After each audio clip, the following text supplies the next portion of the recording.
Good day, Bible students. Today we will learn about how Protestantism arrived in the Philippines. So bago tayo pumunta dun sa ating pinaka-topic, no, tingnan muna natin. Onting background lang, no, ano ba yung pre-colonial beliefs ng ating mga kababayan o mga ating mga ninuno. So before 1521, Filipinos already had their own religions. Most practice animism, beliefs in spirits, anito, diwata, yan, mga common terms na hanggang sa ngayon, no, alam pa rin natin, living in nature and ancestors. Each village had babaylan, katalonan who led rituals and offered sacrifices. And I would think, no, na kaya hanggang ngayon, no, yung parang practice ng mga piyesta, no, bakit parang dati barangay, 'di ba? Ganito yung handaan. Maaring dito nag-stem, 'di ba, yung mga practices na 'yan. And then uh, sa pamagitan ng mga trade na with India, mga and Southeast Asia, sila yung nagdala naman ng mga Hindu-Buddhist ideas like karma, reincarnation, at nung yung Islam na rin, 'di ba, in 13th century nadala rin, and probably, 'di ba, mostly nga ng mga before yung pre-colonial, 'di ba, karamihan talaga mga Muslim, diba? Mga Islam sa Sulu, sa Mindanao, and parts of Manila. Yan, forming early sultanis, 'di ba? Ito yung mga leaders dati, mga sultan, 'di ba? So, uh, way back then, yan yung religion. So before Spanish colonization, the Philippines already had diverse mix of spiritual beliefs. So, ito yung mga main religion bago dumating yung Spaniards. Yan, animis, mga anito nga, mga diwata, Hindu, Buddhist, and Muslim tradition. Yan. Pero nung dumating yung mga Spanish, yan. So dahil tayo ay nasakop for 300 years, so syempre malaki talaga yung impluensya. Ang naging dominant religion and still up until now, 'di ba? Ang dominant religion sa atin is Catholic. No? So malaki talaga yung naging parte ng Spain sa atin. Kahit nga yung mga salita natin, yung mga streets natin, no? Mga apelido, 'di ba? And kahit nga yung features, no, maraming mga Filipino yung nabago yung looks, no. It's because meron ng mix. So malaki yung naging role ng Spain sa ating bansa, and especially rin sa religion. Yan, so pero in 1898 Spain lost the Philippines to the United States after the Spanish-American War. So dahil natalo sila, nagkaroon ng bagong pamumuno, and under sa American rule, nagkaroon ng religious freedom sa ating bansa. So nagkaroon ng kalayaan para sa religion, at ito yung nag-open ng way para sa mga Protestant missionary para makapasok ng legal. Because sa mga previous lesson natin na pag-aralan natin, no, na talagang merong tendency yung Catholic Church, no, na talagang i-control, no, yung mga tao, no. Although syempre hindi naman laging gano'n, no, pero nakita rin naman natin, no, sa mga sulat ni Rizal, 'di ba, meron ring mga abuse by ng mga priest, by mga sa church, mga authorities sa church. So, and nung natalo yung Spain, 'di ba, doon nagkaroon ng freedom yung mga tao, ng freedom para magkaroon ng way para sa Protestant missionaries. So, yung arrival nito, yan, ang unang mga nag-preach, ang unang mga nagturo is yung mga soldiers, mga chaplains nung 1898. So after nung gera, sila yung unang mga nag-share.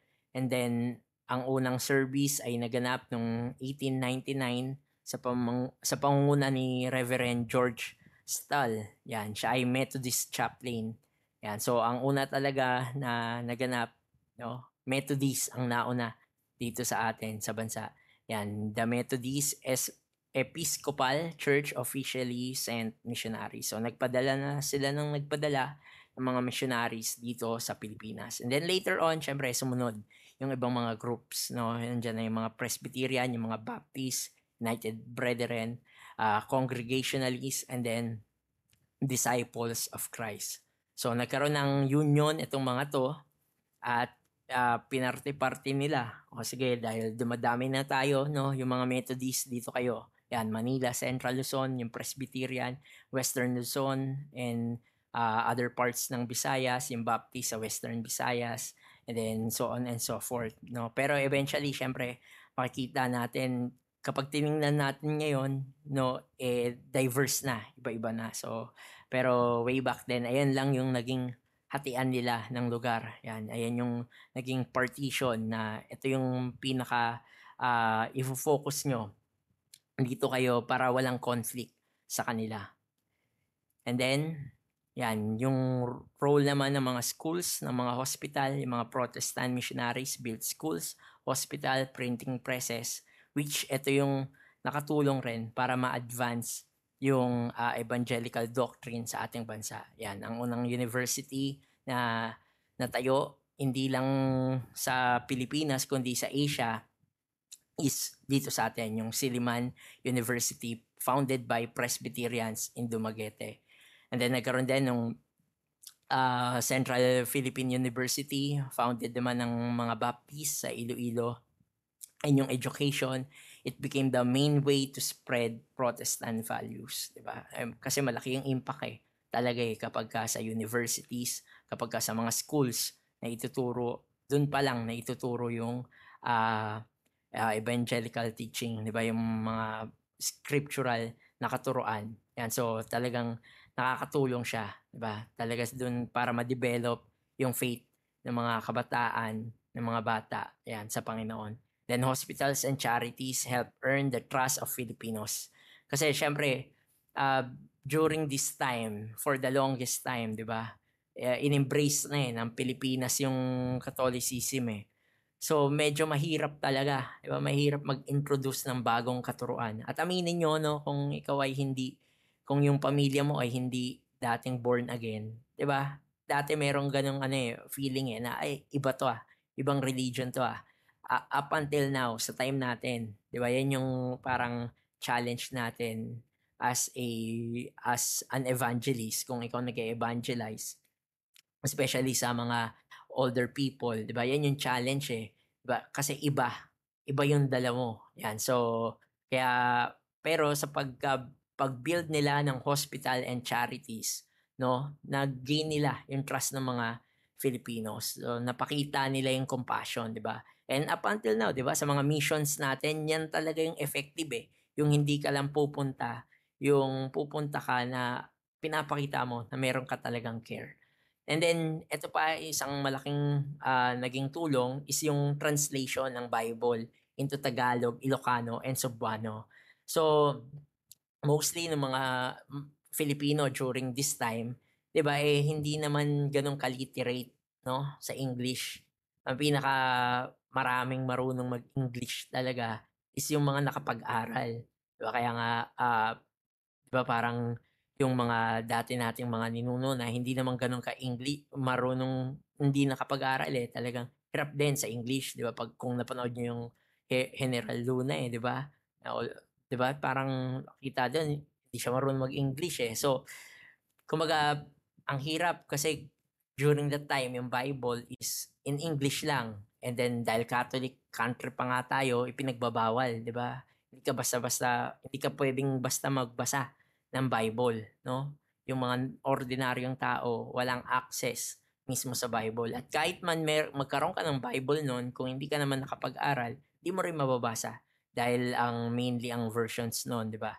English, di ba? Greek. So, yung Catholic Bible, no, na Latin. So, hindi mo mababasa talaga. Pero nung na-translate yung Bibles into Tagalog, diba, Ilocano, Cebuano, doon nagkaroon ng access yung mga locals. Pero syempre, yan agad-agad, takes time, diba, para talagang ma-introduce sa mga tao yung pagbabasa ng Bible. And I would argue na until sa time natin ngayon, diba, marami pa rin yung naniniwala na ay hindi mo pwedeng basahin yung Bible, di ba? Yung Bible, ano yan, mababaliw ka pag binasa mo yan. Yan. Pero dahil doon, di ba, nagkaroon ng mga pag-rise up din ng mga Filipino-led churches, 'di ba? Dahil yung mga Filipino nagkaroon na rin ng understanding patungkol sa Bible. So yung mga Filipino leaders started taking over the church in leadership. Of course, para mas lumago yung Protestantism, kailangan talaga mag-step up ng mga Filipino rin na naging members na ng church. Kasi yung mga missionaries, although merong mga missionaries, 'di ba? Most of them, 'di ba, bumabalik pa sa kanilang bansa hindi nananatili sa atin. So kailangan merong may iwan, kailangan merong mga ngalaga doon sa church, kailangan merong mga mag-rise up na mga Filipino preachers din, 'di ba? Kasi sa pag-rise up ng mga Filipino preachers, mas makakakonekta sila dun sa mga tao talaga. So isa si Nicolas Zamora, siya yung nag-found ng Iglesia Evangelica Metodista and Las Islas Pilipinas, 'di ba? Nakita mo dito, 'di ba? Pangalan pa lang, makikita mo nandiyan pa rin yung influence ng Spain. Yan. So nung 1909 at ito yung first independent Filipino Protestant church, 'di ba? Yan. So unang church na Protestant na Filipino yung nangunguna. And then after nito, 'di ba, yung mga Filipino-led churches, promote nila yung nationalism, which is, 'di ba, talagang malaking factor during this time sapagkat syempre after nung Spain, 'di ba, hindi pa rin naman talaga tayo malaya, 'di ba? Under naman tayo ng mga Americans, although mas maluwag, pero yan isa sa mga promote nila yung nationalism at yung control of Filipino worship, 'di ba? Kung ano yung dapat maging belief, 'di ba? Paano dapat pamunuan yung mga churches. If you're familiar din, 'di ba? Dito rin nag-start no yung mga Glipay, 'di ba? Around this time, 'di ba? Yung INC, 'di ba? So around this time periods din, 'di ba, na merong seeking period yung mga tao. Kapag tiningnan mo rin, 'di ba? Halimbawa kung familiar kayo, 'di ba? Sa dating daan, 'di ba? Bago yung umiwalay si Brother Eli Soriano, 'di ba? Meron din siyang pinanggalingan. So, ito may mga churches na mga nagra-rise up. Ang danger lang is that yung karamihan, 'di ba, yung mga iba is that ininterpret nila yung Bible ng sarili nila, 'di ba? Parang merong interpretation na taliwas dun sa original, 'di ba? Nung nag-rise up itong mga Filipino-led churches. Yan. So, pero still nagpatuloy pa rin naman yung mga evangelical doctrine. Yan. So, several denominations united to form United Church of Christ in the Philippines, UCCP, which I think hanggang sa ngayon, 'di ba, active pa rin. And then it showed Protestant unity and Filipino independence of faith, 'di ba, na yung mga Filipino na yung namumuno, Filipino-led na mga churches. So after nung alam natin, 'di ba, nagkaroon ng gera, World War I, World War II. After nung World War II, dun mas nagkaroon ng movement sa Protestantism sa ating bansa. Yan, ito yung ilan sa mga group na nag-lead, 'di ba, yung mga Assemblies of God, Foursquare Gospel Church, Seventh-day Adventist, dito sila mas lumago, Pentecostals, and then born again evangelical churches. Specifically around 1970s to 1990s, nagkaroon ng tinatawag na charismatic movement, no? So yung charismatic movement, no, yung kumbaga ito na highlight yung mga gifts of the spirit, speaking in tongues, mga healings, no? If familiar kayo, 'di ba, sa El Shaddai, 'di ba, dito nagsimula around 1970. So although Catholic pa rin 'yan pero parang ito na yung kaya pag sinabing charismatic, parang movement ng Holy Spirit, pero meron ding isang term na parang sila naman yung Catholic pero parang Christian. So parang ganon yung mga ways, hindi na lang yung basta pure tradition, kundi may halo na nung mga kagaya ng mga service natin, diba? So and during that time rin nung charismatic movement, dito rin nag-rise up yung mga churches na alam nating malalaki sa panahon natin ngayon, no? Yung Victory Every Nation, 'di ba? Victory Christian Fellowship Every Nation 1984, CCF, yan, JIL 1978, Green Hills Christian Fellowship 1978, Bread of Life 1982, Word of Hope 1983, at marami pang iba. Kung familiar din kayo kay Billy Graham, no? around this time din yung malaking krusada niya, yung first crusade niya sa Pilipinas around 1950s. 40,000 lang yung dumalo sa Luneta kasi pinagbawal ng mga bishops ng Pilipinas na yung mga Catholics na umattend, 'di ba? Pinagbawalan sila na umattend, diniscourage yung mga tao na umattend. Pero still merong 40,000 na dumalo. And then after nun, 1970s yung pangalawang pagbalik niya is mas marami na, 400,000 yung umattend. So maring yun rin nagbigay ng spark, 'di ba, para sa Protestantism, evangelical teaching sa ating bansa. And then kung titingnan natin, 'di ba, 2000s and marami rin, 'di ba, mga churches na natayo, yung many other more, 'di ba, mga local churches na naitayo. And kung familiar din kayo sa history ng church natin, no? Tayo po ay nanggaling, 'di ba, sila bishop ay nanggaling sa Foursquare. So malaking bagay rin, 'di ba, na kung i-trace back natin yung roots nung Sendalite galing sa Foursquare. And I think 1985, 'di ba, nung itinayo ni Bishop.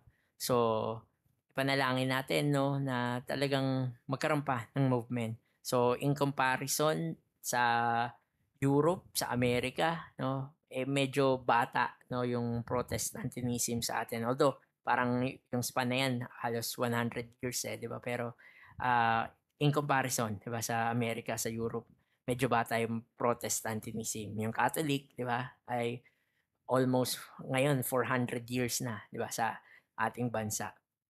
Kaya kapag tiningnan natin, no, ito na ako mag-end. Pag tiningnan natin, merong around 110 million Filipinos. Still, pa rin yung pinaka-dominant. Ito ay statistics mula mismo sa PSA noong 2020. Mula sa census, 85 million dun sa 108 million na Filipinos, they declare themselves as Roman Catholic, diba? And sabi dito, diba, yung Roman Catholic dito, excluding yung mga charismatic, diba? Excluding yung mga charismatics. So, ito yung mga pure na Roman Catholic talaga. So, still, dominant pa rin yung Catholic sa ating bansa, 80%. Kaya nga, sinasabi ko, di ba, pag binabangkit, the Philippines is the only Christian nation in Southeast Asia, di ba? Pero,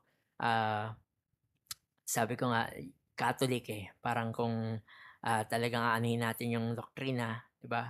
Although technically, 'di ba, parang sa term, sa worldviews, no, magko-fall yung Catholic as a Christian, 'di ba? Pero tayo kasi, 'di ba, dahil alam natin yung difference, no. So iba, no. Kaya 80% pa rin Catholic, and then yan yung mga statistics, next yung Islam, and then yung Iglesia ni Cristo next, 'di ba, pumapangatlo. So pero siguro kung pagsasama-samahin natin, dahil nga kasi pag born again, 'di ba? Ang dami nga daw denomination.